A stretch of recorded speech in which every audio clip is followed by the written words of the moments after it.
subscribe, like, dan share. Oke.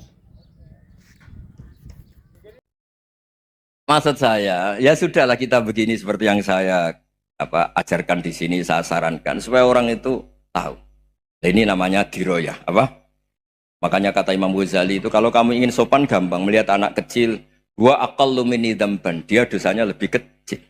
Karena masih kecil kan, tentu secara dosa enggak banyak. Kalau melihat orang yang tua, wa aktsaru minni ibadatan, dia tentu ibadahnya lebih banyak karena umurnya lebih banyak.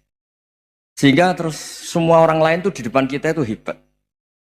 Ya semua orang lain sama, misalnya Pak ini rektor, Pak Fathul Wahid rektor, tanggung jawabnya lebih banyak, berarti pahalanya lebih banyak. Tapi sama, ketika melihat Nyon Sewu, melihat pegawainya yang secara lahir di bawahnya, ini tanggung jawabnya nggak banyak, pasti salahnya juga enggak. Itu yang diajarkan Rasulullah SAW, sehingga enak. Tapi kalau kita melihat orang lain selalu salahnya, itu pecundang. Allah saja tidak seperti itu kan, amal baik ya ada khairan, amal buruk ya ada saron, semuanya dilihat oleh Allah Subhanahu wa Ta'ala.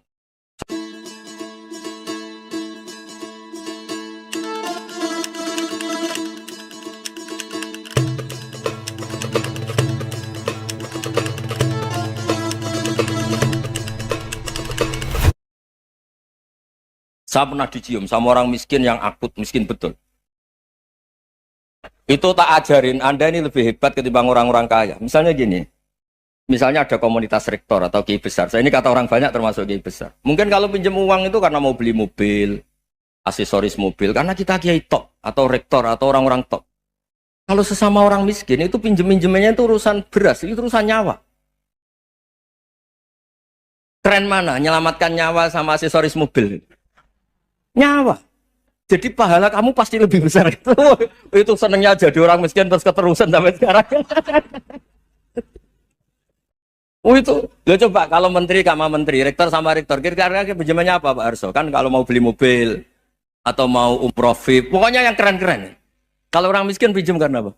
Makan kan, beras kan. Makanya kalau yang sedang miskin monggo lah, kalau ingin teruskan. Maksud saya Islam tuh seenak itu, Islam tuh segampang itu. Sudahlah yang sedang miskin ya keren, karena sekali sosial tuh urusannya apa? Nyawa.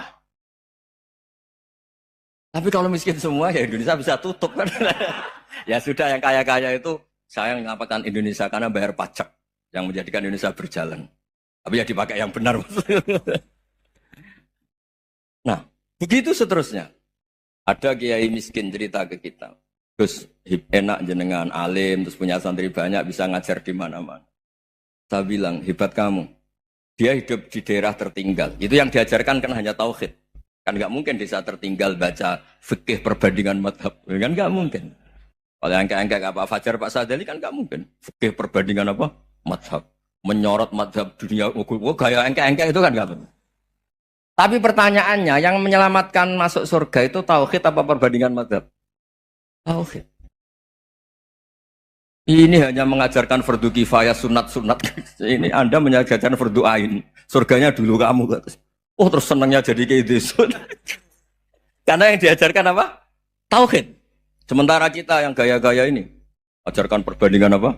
Ada studi banding ke Al-Azhar kemana-mana. Ini enggak tauhid. Dari orang nyembah pohon jadi nyembah Allah Ta'ala. Keren enggak? Keren. Jadi terus kiai desa sama saya senangnya bukan karena tak bela. Tapi ada yang agak kurang ajar, tanya saya. Kalau itu hebat kenapa Gus gak mau jadi kiai desa? Waduh. Wah ya repot kalau pertanyaan. Terus tak jawab, kalau saya jadi kiai desa, kamu ngangsu ilmu dari mana coba? Ya dari jenengan, ya kalau sama gobloknya ada bisa. Ya sudah, Gus aja yang jadi kiai besar. Maksud saya, ya sudahlah kita begini seperti yang saya ajarkan di sini, saya sarankan supaya orang itu tahu. Nah, ini namanya diroyah, apa? Makanya kata Imam Ghazali itu kalau kamu ingin sopan gampang melihat anak kecil, wa aqallu minni dzamban, dia dosanya lebih kecil. Karena masih kecil kan, tentu secara dosa enggak banyak. Kalau melihat orang yang tua, wa aktsaru minni ibadatan, dia tentu ibadahnya lebih banyak karena umurnya lebih banyak. Sehingga terus semua orang lain tuh di depan kita itu hebat. Ya semua orang lain sama, misalnya Pak ini rektor, apa Fathul Wahid rektor, tanggung jawabnya lebih banyak, berarti pahalanya lebih banyak. Tapi sama, ketika melihat Nyon Sewu, melihat pegawainya yang secara lahir di bawahnya, ini tanggung jawabnya nggak banyak, pasti salahnya juga enggak. Itu yang diajarkan Rasulullah SAW, sehingga enak. Tapi kalau kita melihat orang lain selalu salahnya, itu pecundang. Allah saja tidak seperti itu kan, amal baik ya ada khairan, amal buruk ya ada saron, semuanya dilihat oleh Allah Subhanahu wa Ta'ala. Saya itu punya teman Gus, agak beling, agak seenaknya. Dulu miskin. Wah itu seenaknya betul. Kayak kenal Tuhan sudah. Tak tanya, kenapa kamu seenaknya? 1 bulan tuh labanya bisa 200 juta sampai 500, sampai 1 miliar. Saya itu Gus, setelah duha itu perkembangannya bagus. Duha, sholat duha itu. Saya pernah miskin, kan kata apa? Ingkana rizki fisama, apa? Wa ingkana qalilan, ya kalau fisama fa'anzilhu, terus wa ingkana qalilan fakasirhu, kalau sedikit perbanyak. Ini trennya sudah benar semua. Nah, wa ingkana apa? Ya, haroman fatohirhu, kalau haram yang kau sucikan. Makanya saya seenaknya, kalau qalilan sudah fakasiru, paling trennya yang nggak benar juga fatohiru, kata Mas. Dia yakin kalau yang nggak benar-benar sudah disucikan Allah, karena yang lain-lain sudah. Dari miskin sudah kaya, qalilan sudah fakasiru, paling yang haroman juga sudah fatohiru gitu. Tak tanya, lah kamu kok tahu? Polanya sudah ada Gus, karena sang qalilan. Kamu sembrono sama Tuhan kok begitu kan? Tapi apapun itu seneng saya. Seneng saya sering salah teh, makanya saya mohon yang sekarang miskin, sedang miskin itu ya ndak usah nyesal banget-banget. Kalau ingin kaya monggo lah, namanya orang juga ingin. Tapi Anda harus bangga. Sosial antar kalian adalah urusan nyawa dan itu pahalanya luar biasa. Supaya kita, nah yang kaya-kaya juga boleh GR lah karena pembayar pajak. Dan itu bisa menyelamatkan apa? Indonesia Raya. Begitu seterusnya. Itu yang diajarkan Nabi, antawadhu hatta la yabghiya ahadun ala ahadin. Kamu semua harus tawadhu sehingga antar kalian tidak saling tidak sopan, tidak saling liar, tidak saling mendolimi. Termasuk tadi sikap gak jelas tadi. Orang dolim yang sekarang dolim bisa saja tobat, yang sekarang soleh bisa saja nanti. Semuanya tuh mungkin. Kita diajari ya muqallibal qulub tsabbit qalbi ala dini. Jadi keliru kalau kita dalam banyak harus tegas, gak mesti. Al halalu bayyinun wal haramu bayyinun. Tapi ada wa bainahuma umurun mustabihat. Ada yang wilayahnya itu abu-abu. Misalnya ada perempuan cantik, misalnya contoh paling gampang. Kalau kamu ajari secara serius, kamu bisa aja tergoda jadi fitnah. Tapi kalau orang soleh gak berani ngajarin, kemudian digunakan orang fasik, malah menjadi orang nakal, kita juga tanggung jawab. Kamu mau tegas gimana? Wilayahnya sama-sama mungkin. Wilayahnya sama-sama mungkin. Yang dekat pejabat mungkin terkontaminasi KKN. Tapi kalau pejabat gak dekati orang soleh, punya perilaku yang gak soleh, yang repot juga Indonesia kan. Nah hal-hal seperti itu kita tidak perlu ngambil sikap. Maksudnya nggak usah ngambil sikap, ya kita buktikan kalau milih satu madhab, kita buktikan semuanya lebih baik, semuanya lebih bermanfaat, semuanya lebih berperadaban. Karena nggak bisa dihindari wabena humai. Termasuk nyuwun sewu, saya mohon maaf sama mulai Pak Harso, Pak Lutfi sampai Pak Fathul Wahid. Saya ini termasuk kiai yang nggak suka dekat sama orang-orang top. Bukan karena hasud. Memang konstitusi kiai harus gitu lah, tamud dan na'inaika. Kenal orang lebih tinggi itu kan resiko. Misalnya saya kiai desa, mungkin punya keri tua sudah seneng, punya kijang tua sudah seneng. Gara-gara kenal Pak Wahid naik Kempri, waduh kok saya kalah itu. Kenal orang itu kan resiko. Mungkin dosen-dosen sini kalau kenal saya di Rembang juga resiko. Di sini gak ada cium tangan, melihat saya dosen, wah gak enak jadi dosen. Jadi memang harus dibatasin. Sekiranya mungkin orang terus, karena latamud dan nanawa, ainaika ilham. Kamu jangan sering melihat orang lain yang mungkin secara lahir dapat nikmat yang lebih tinggi timbang Anda. Kalau kamu gak bisa ngelola hati Anda bisa hasut, Anda bisa dengki. Paling tidak Anda bisa ada syukur. Saya itu sering didolani pejabat. Juga sering melihat pejabat di TV-TV. Naik mobil aja ada yang naikkan. Bahkan kalau wudhu itu anduk aja ada yang bawa. Itu kalau yang gak kuat, weh naik jadi pejabat. Ya makanya terus konstitusi kiai itu mengatur, sudahlah. Mata kamu itu kamu batasin. Jangan melihat sesuatu yang potensi ya. Potensi menjadikan Anda tidak apa? Syukur. Jadi saya mohon, ini memang konstitusi saya sebagai kiai. Jadi saya, tapi di hati saya tetap akrab. Saya doakan semua untuk UI, untuk semua orang Indonesia kita doakan. Kita ingin semuanya tambah baik, tambah. Tadi katanya Mau naik kelas ya. Kalau naik kelas dari rumah saya niatkan mari mengkaji diroyah. Diroyah itu melogikakan riwayat. Jadi misalnya kita sering dengar Rasulullah SAW sering ngendikan kalian masuk surga itu bukan hanya berdasar amal, tapi berdasar anugerah Allah Subhanahu wa Ta'ala. Oke, kita sepakat amal kita, perilaku kita, ibadah kita andaikan dikompensasi dengan nikmat yang Allah berikan tentu tidak seimbang. Untuk membayar itu saja sudah lunas. Jadi Anda semua tidak berhak masuk apa? Surga. Sehingga di beberapa riwayat dijelaskan ada orang yang 500 tahun ibadah, nggak pernah maksiat. Ditanya sama Allah, kamu masuk surga karena apa? Karena ibadah saya ya Allah. Ya sudah, surga kamu 500 tahun saja, karena ibadah kamu 500 tahun. Ini cerita umur-umur orang dulu. Ya Allah, katanya surga engkau ini selamanya. Ya kalau yang selamanya itu rahmatku, kalau amal kamu terbatas ya surganya sesuai amal kamu ya terbatas. Ya sudah ya Allah, berarti masuk saya surga saya ini karena fadl engkau, karena anugerah engkau. Itu namanya apa? Diroyah. Diroyah itu satu kajian analisis di mana kita percaya riwayat, tapi kemudian punya logika, punya diroyah. Ini penting supaya tauhid kita ini kuat. Jadi dulu ada orang yang sangat cerdas, namanya Jubair bin Mut'im. Dia saking cerdasnya, juga kaya, juga tokoh, dikirim sebagai delegasi pembebasan Asra Badrin, tawanan Badar. Kemudian pas datang ke Masjid Nabawi, Nabi delalah pas baca Wattur wa kitabim mastur. Sampai pada titik Nabi baca Am khuliqu min ghairi syai'in am humul khaliqun. Apakah penciptaan yang sedemikian canggih itu dimulai tanpa perwujudan, tanpa sesuatu yang real, yang maujud? Orang itu langsung bersimpuh, matur, ya Rasulullah saya Islam. Kada qalbi yatir, hampir hati saya, otak saya, pikiran saya itu terbang. Karena logika yang dibangun ateisme misalnya, kalau alam raya ini dimulai dari nihilisme, berarti logikanya apa? Al-adamu yakhluqu maujudan. Alam raya ini kan maujud, maujud itu ada. Kalau yang lebih dulu itu ketiadaan, berarti ketiadaan menjadi sebab kewujudan. Kalau dalam bahasa Arab itu, al-adamu yakhluqu maujudan, sesuatu yang harusnya nggak jadi faktor karena ketiadaan menjadi faktor sesuatu yang nyata. Itu kan nggak masuk akal. Ya, kalau alam raya ini ada al-adam sing yasbiku maujudan, berarti alam raya ini al-adamu yakhluqu maujudan, sesuatu yang tidak ada menciptakan yang ada. Dengan logika itu terus kita ngaji. Diajari sama guru-guru kita, sifat dasar Allah itu maujud. Wallahu maujudun qadimun. Terus masuk. Yang harus distatuskan pertama dari Allah itu apa? Maujud, wujud. Karena dengan wujud ini layak menjadi penyebab adanya alam raya ini.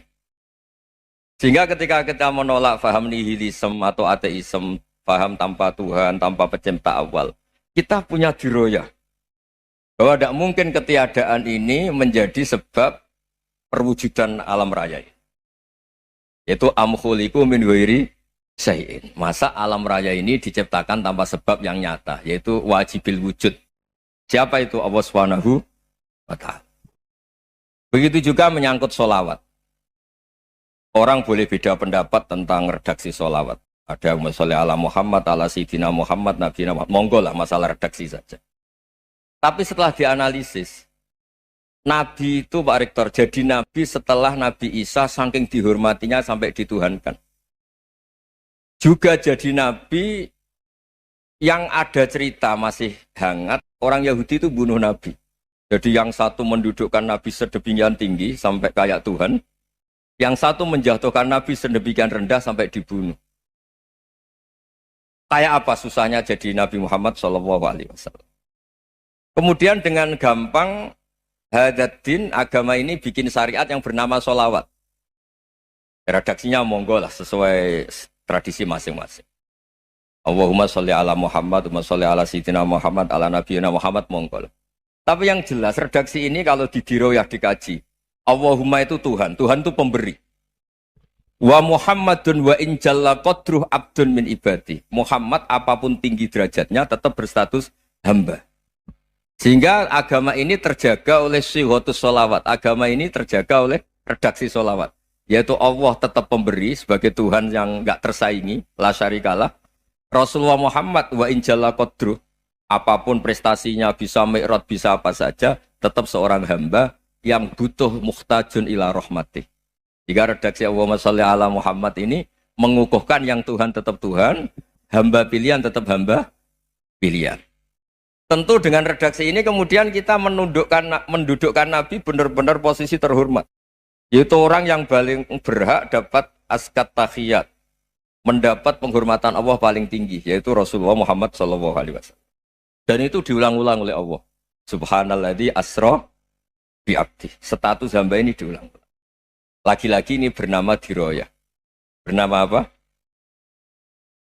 Contoh ketiga misalnya fihi ayatum bayinatum maqamu Ibrahim. Dulu orang Yahudi itu ada diskusi masif. Syaratnya Nabi itu mbah-mbahnya harus Nabi. Harus keturunan Nabi. Kemudian semua Nabi rata-rata di Palestina, di Syam. Lalu Muhammadnya asal-usulnya dari mana? Tahu-tahu orang Arab kok Nabi. Padahal orang Arab itu dulu jahiliyah. Walhasil terus diceritakan bukti Muhammad ini turunan Ibrahim adalah ada jejak kaki Nabi Ibrahim di dekat apa?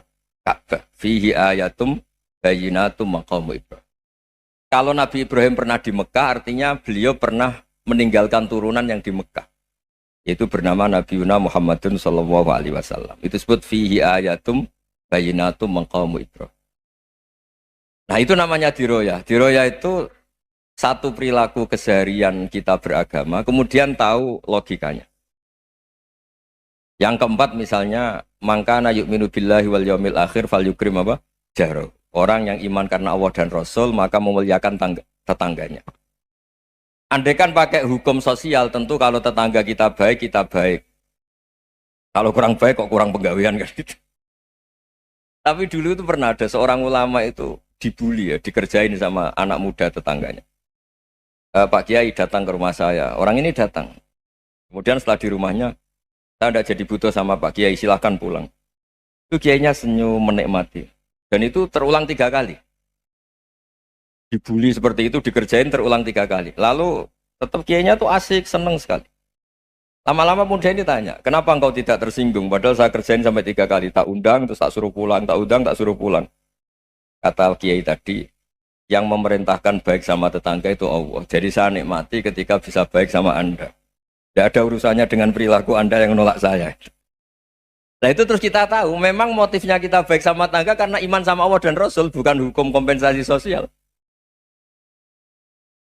Jadi kalau mau diteruskan Pak Rektor, saya ngajar di sini ya karena perintah Allah itu orang alim harus ngajar, bukan karena perintah Rektor. Kalau diteruskan. Ya saya mohon juga gitu para dosen, para karyawan di sini kalau nggak khianat dengan UI itu karena takut sama Allah, jangan takut sama rektor. Kalau Anda baik juga karena Allah, jangan baik karena apa? Rektor. Bagaimanapun ya semua kita ini makhluk. Makhluk itu la yadurru wa la yanfa. Begitu juga melihat Indonesia. Melihat saya ini kan ikut di UI itu lama sekali, ikut sama Profesor Zeni, dari Profesor Zeni nulis tafsir. Mungkin Pak Hersoyo tahu banyak, dulu Pak Lutfi ya tahu banyak. Tapi saya memang nggak pernah terbuka karena ya memang nggak ingin sebenarnya. Kondisi ini kondisi darurat. Sehingga saya tahu cara berpikir Profesor Zaini, ya tahu komitmen beliau pada UI. Dan pendiri UI memang ya banyak yang dari tokoh NU, Muhammadiyah, dari tokoh-tokoh ormas yang lain memang didirikan banyak orang. Hingga UI memang nggak milik ormas apa tertentu. Dari satu sisi memang baik, nggak dikuasai ormas tertentu, tapi nanti kalau keterusan ya nggak berbentuk. Ya sudahlah dikelola saja, sambil-sambil jelas, sambil-sambil kadang nggak jelas, yang penting ikhlas tadi. Karena kalau terlalu asobia itu jadi repot. Kita ini yang nekuni fikih itu tahu, kalau tidak kuno itu madhabnya Hanafi, kuno itu madhabnya Syafi'i. Tahu-tahu seakan-akan Imam Syafi'i itu NU, Imam Abu Hanifah itu Muhammadiyah. Padahal ini orang-orang yang sebelum NU dan apa? Ahmadiyah. Jadi kalau kita yang nekuni ilmu itu biasa saja dengan perbedaan. Tapi kalau orang-orang yang nggak siap dengan perbedaan itu sampai Allah disifati Ta'ala itu tidak terima. Padahal ta'ala itu maknanya moho luhur yang maha agung. Jadi ada seorang kiai kebetulan pidato pertama Pak Rektor. Assalamualaikum warahmatullahi ta'ala wabarakatuh. Di mubalik kedua ini nggak terima karena itu dianggap bid'ah ada ta'ala. Hanya dia bilang Assalamualaikum warahmatullahi ta'ala wabarakatuh. Itu saking asobiahnya itu Allah ditambahi ta'ala itu tidak terima. Padahal ta'ala itu maknanya maha agung. Nah itu kan jadi repot kalau asobiah gitu. Kalau kita ngadepi perbedaan itu biasa saja. Karena kita mungkin bacanya banyak, lihat hal-hal seperti itu ya. Barkohnya nggak jelas itu menjadi orang tuh bijak. Ini sekarang nakal, jangan-jangan nanti jadi orang baik. Yang sekarang baik, jangan-jangan suatu saat jadi tidak baik. Semua orang introspeksi. Nggak ada jaminan kalau kita sekarang baik akan baik terus. Nggak ada jaminan kalau kita sekarang buruk akan buruk terus. Sehingga terus banyak kiai-kiai bijak itu memang lahirnya nggak tegas. Tapi nggak tegas itu yang menjadikan bijak. Karena sama-sama mungkin. Itu yang disebut laisa laka minal amri syai'un aw yatuba alaihi wa yu'adzibum. Itu tidak wilayah kamu. Ketika Allah mengomentari orang munafik juga wa yu'adzibal munafiqina insya'a aw yatub. Bisa saja ada yang disiksa, bisa saja ada yang dikasih tobat. Karena pola yang kita analisis itu semuanya menurut kita. Bukan menurut kemaslahatan orang apa? Banyak. Saya punya sekian contoh cerita. Orang yang sowan kiai baik-baik, mungkin bawa gula atau salam tempel, tidak tahu lah. Itu tidak mesti jadi wali. Tapi Kalijogo yang kenal Sunan Bonang itu kenalnya itu karena ingin begal. malah jadi wali. Tapi tidak usah dicoba. Umar itu nyari Nabi itu mau dibunuh.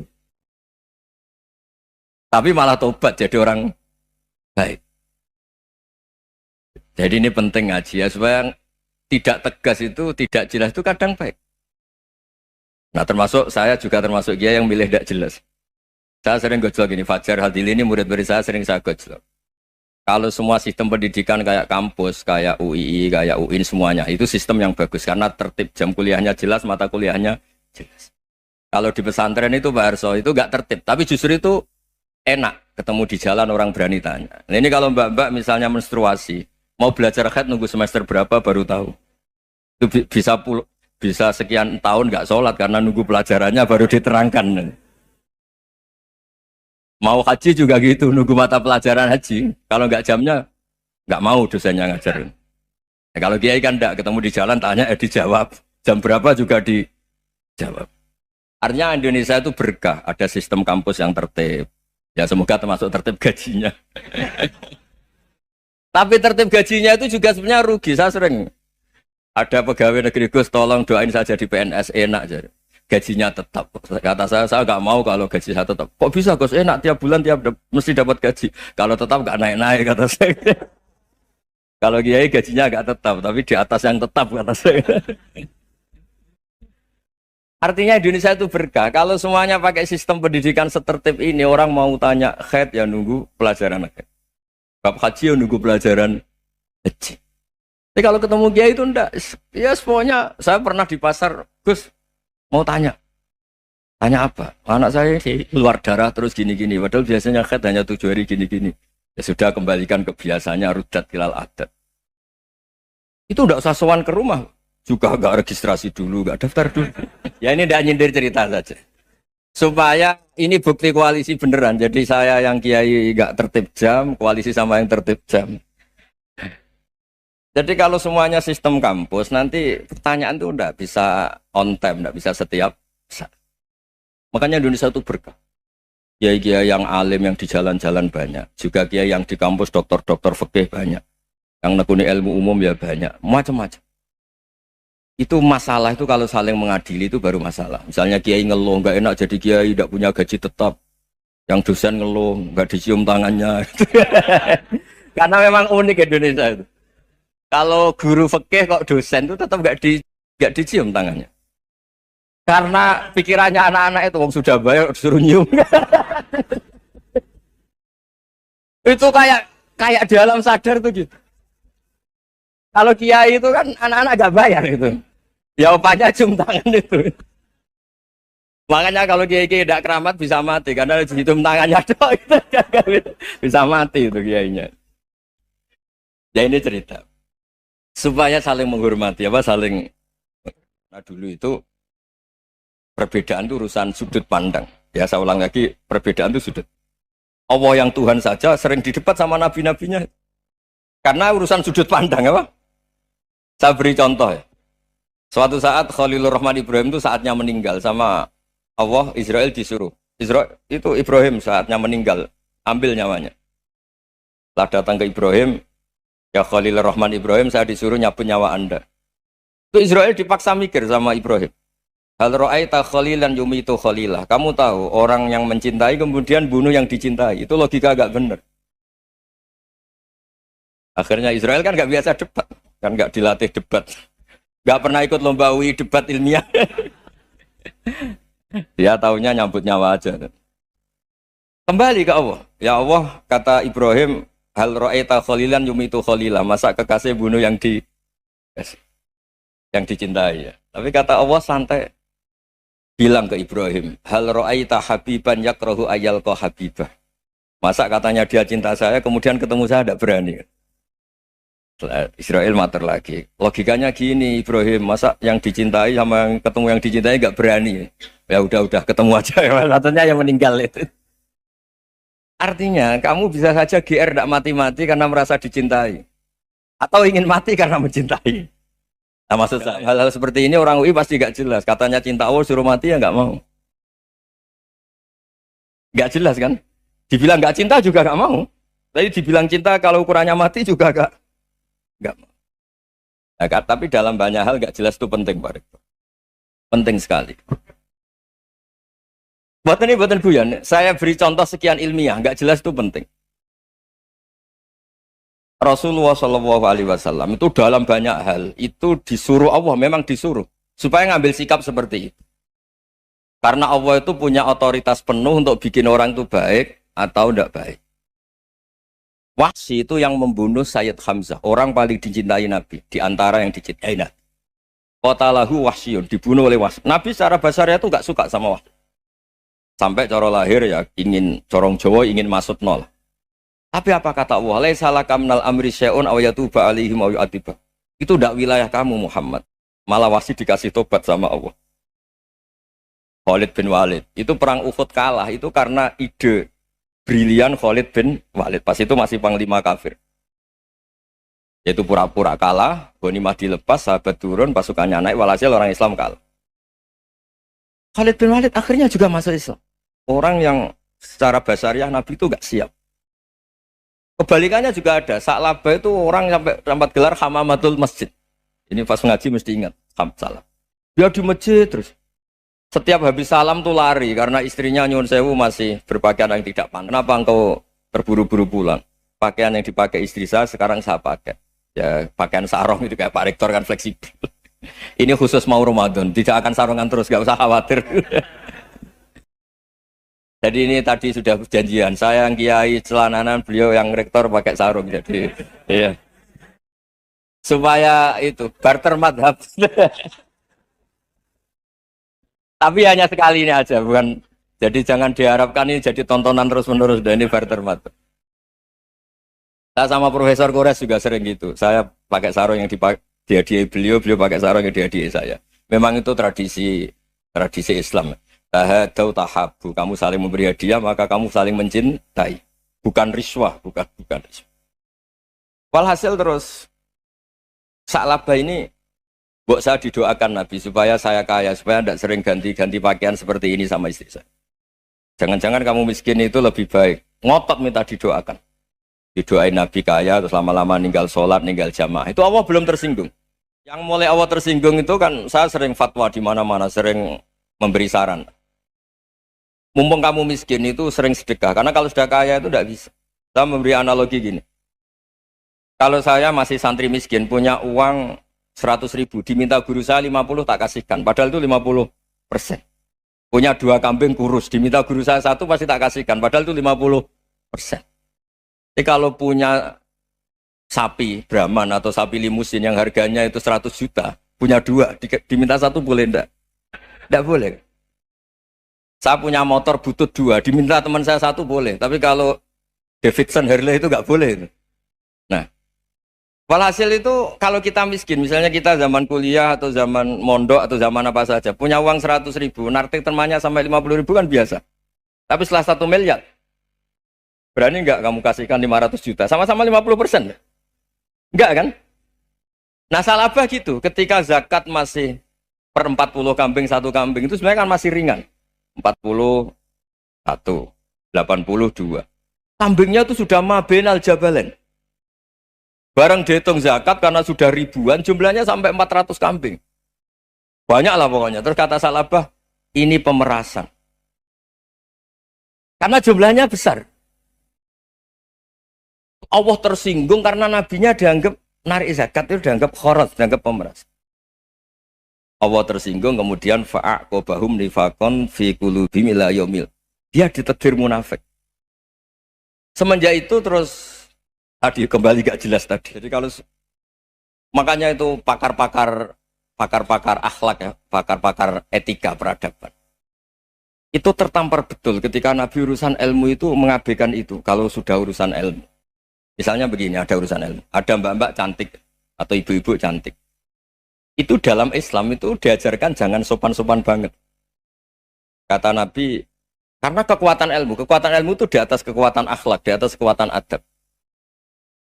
Ya nisa an-nabi lastunna ka ahadim minan nisa. Ini taqaitunna fala takhdu'na bil qaul. Fa yatma alladhi fi qalbihi maradun. Misalnya ada mbak-mbak cantik, menarik, kemudian sopan misalnya sama Pak Fajarin sama dosen-dosen. Monggo binara. Wah itu bahaya pikirannya kemana-mana itu. Orang yang imannya pas-pasan, wih berarti mau.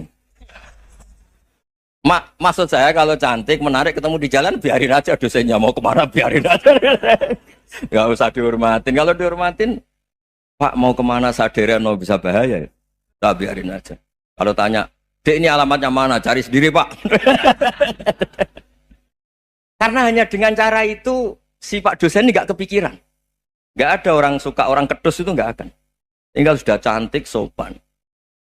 Wah bisa pikirannya macam-macam. Itu ilmu. Fala takhdu'na bil qaul. Kamu jangan terlalu lirih kalau ngomong. Fayat ma'alladhi fi qalbi maradun. Orang yang pikirannya masih kotor pasti berpikir yang negatif. Anda mungkin demi sopan sama dosen Anda. Tapi sejauh mana dosen Anda juga berpikir positif. Itu kan uji iman sama uji nyali. Nah, sama pejabat yang sopan sama kiai mungkin punya Alphard, punya Robicon, punya terus bawa uang banyak. Terus sama kiai cium tangan hormat. Jangan-jangan kiainya yang pikirannya macam-macam.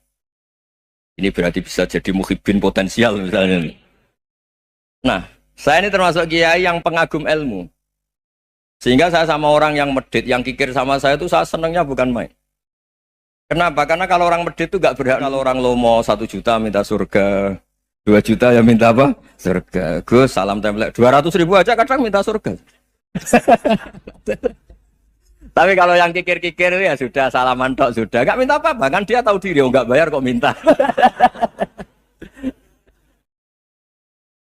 Maksud saya Islam itu luas. Dinikmati saja Pak.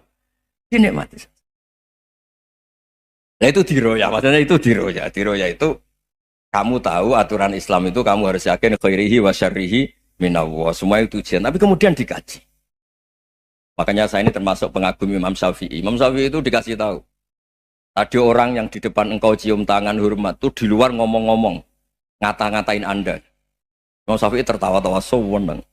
Loh, ada ini dikata-katain di luar kok. Kok tidak kamu anggap munafik malah tertawa. Berarti saya wibawa. Di depan saya nggak berani. Dianggap enteng saja. Dibilangin, sebagian orang kampung sini nggak suka sama engkau, baguslah, nggak akan pinjem uang sama saya. Di mana-mana orang pinjem minta tolong itu karena seneng. Kalau benci kan enggak. Intinya dianggap enteng saja. Yang terjadi di dunia itu semuanya dianggap enteng saja. Man asa ilaika faqat atlakoka. Yang berburuk sama kamu itu membebaskan kamu. Coba kalau akrab, titip.